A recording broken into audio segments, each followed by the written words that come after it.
শ্রীমদ্ভগবদ্গীতার প্রথম অধ্যায় বিষাদযোগ, শ্লোক নম্বর 15। এর বাংলায় অনুবাদ হল, শ্রীকৃষ্ণ তাঁর পাঞ্চজন্য নামক শঙ্খ বাজালেন, অর্জুন বাজালেন তাঁর দেবদত্ত নামক শঙ্খ, এবং ভীমকর্মা ও অতিভোজী ভীমসেন বাজালেন পৌণ্ড্রী নামক তাঁর বিশাল শঙ্খ। এই শ্লোকের বাংলায় তাৎপর্য হল, শ্রীকৃষ্ণকে এই শ্লোকে ঋষিকেশ বলে উল্লেখ করা হয়েছে, কারণ তিনি সমস্ত ইন্দ্রিয়ের অধীশ্বর। জীবেরা তাঁর অবিচ্ছেদ্য অংশ, তাই জীবেদের ইন্দ্রিয়গুলিও তাঁর ইন্দ্রিয়সমূহের অবিচ্ছেদ্য অংশ। নির্বিশেষবাদীরা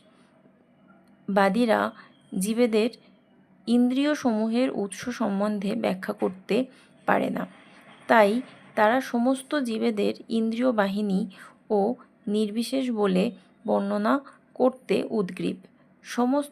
সমস্ত জীবের অন্তরে অবস্থান করে ভগবান তাদের ইন্দ্রিয়গুলিকে পরিচালিত করেন, তবে তিনি সেটি করেন জীবের শরণাগতির মাত্রা অনুসারে, এবং শুদ্ধ ভক্তের ক্ষেত্রে তাঁর ইন্দ্রিয়গুলিকে ভগবান প্রত্যক্ষভাবে পরিচালিত করেন।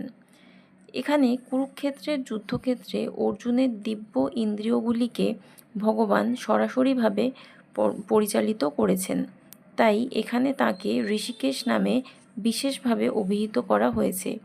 ভগবানের বিভিন্ন কার্যকলাপ অনুসারে তাঁর ভিন্ন ভিন্ন নাম আছে, যেমন মধু নামক দানবকে সংহার করার জন্য তাঁর নাম মধুসূদন, গাভী ও ইন্দ্রিয়গুলিকে আনন্দ দান করেন বলে তাঁর নাম গোবিন্দ, বাসুদেবের পুত্ররূপে অবতীর্ণ হয়েছিলেন বলে তাঁর নাম বাসুদেব, দেবকীর সন্তানরূপে অবতীর্ণ হয়েছিলেন বলে তাঁর নাম দেবকীনন্দন, বৃন্দাবনে যশোদার সন্তানরূপে তিনি তাঁর বাল্যলীলা প্রদর্শন করেছিলেন বলে তাঁর নাম যশোদানন্দন, এবং সখা অর্জুনের রথের সারথি হয়েছিলেন বলে তাঁর নাম পার্থসারথি।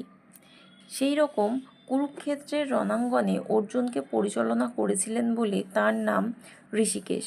অর্জুনকে এই শ্লোকে ধনঞ্জয় বলে অভিহিত করা হয়েছে, কারণ তিনি যাগযজ্ঞের অনুষ্ঠান করার জন্য তিনি তার জ্যেষ্ঠ ভ্রাতাকে ধন সংগ্রহ করতে সাহায্য করতেন।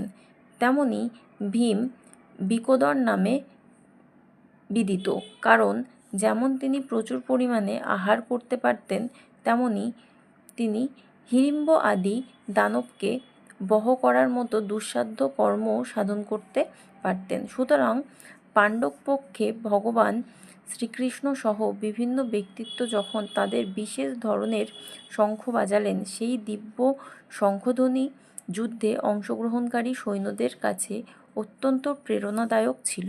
অপরপক্ষে এই রকম কোনো লক্ষণ না ছিল সেখানে পরম নিয়ন্ত্রা ভগবানের উপস্থিতি কিংবা সৌভাগ্যের অধিষ্ঠাত্রী লক্ষ্মীদেবী। অতএব যুদ্ধে পরাজয় তাদের জন্য পূর্বেই নির্ধারিত হয়ে গিয়েছিল, এবং সেই সমস্ত শঙ্খধ্বনির মাধ্যমে সেই বার্তাই ঘোষণা হয়েছিল।